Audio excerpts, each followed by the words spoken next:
Good morning. Good morning. My name is Dina Clark, and I'm head of diversity and inclusion at Covestro LLC. For those of you who may not be familiar with our company, we are based in Robinson as our North American headquarters, but our global headquarters are in Leverkusen, Germany. And for those of you who may have seen, if you've been to the airport lately, a lot of airport talk again, we're that huge, colorful circle on the Bayer campus. You might see us, so if you're nearby, stop. I'm here to talk a little bit about my role and some of the things that we're excited about doing with diversity and inclusion. And it's somewhat unique. Those of you, I know many of you in the room, and I'm excited to see familiar faces. My background is nonprofit. And I profess that I would never defect to corporate because I was very passionate about doing civil rights, social justice work.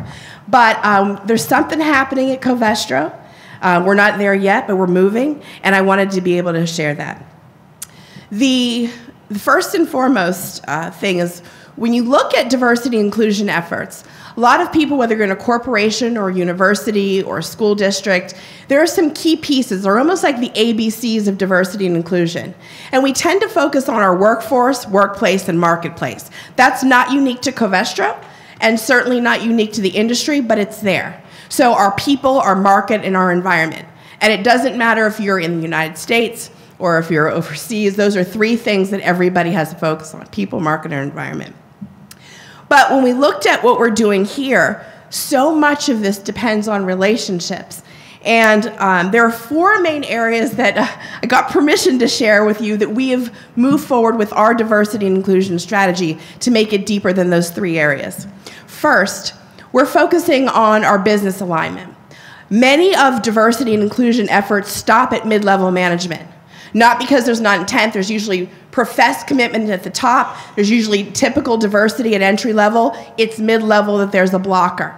And it's not necessarily limited to just diversity.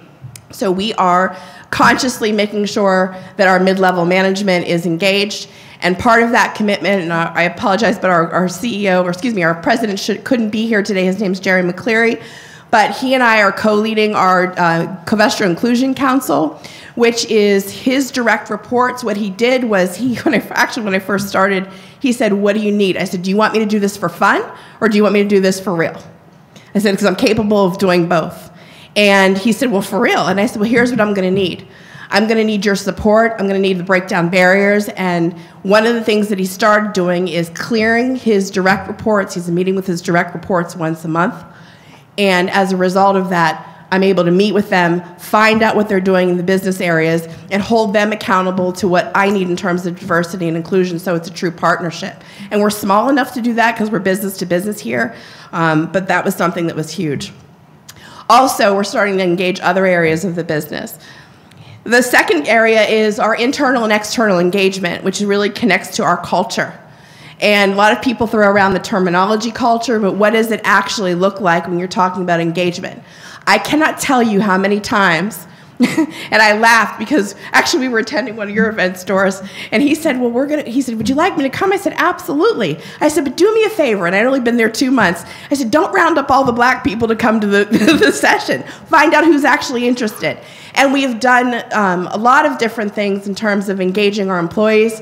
We have skills-based volunteering as well, which is part of an initiative connected to Robert Morris University.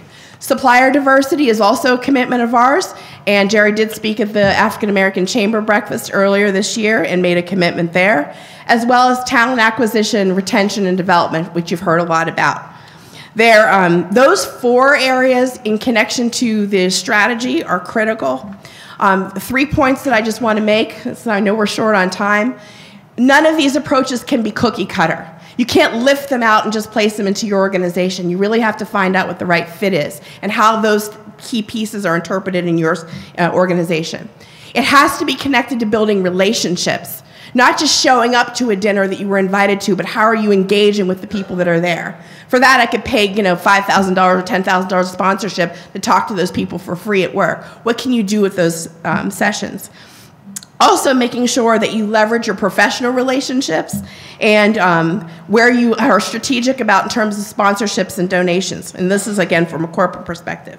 Make sure senior team managers and leaders are involved And one thing that is really critical, I heard data analytics mentioned earlier. If you can't tell your story through data, it's difficult to measure impact.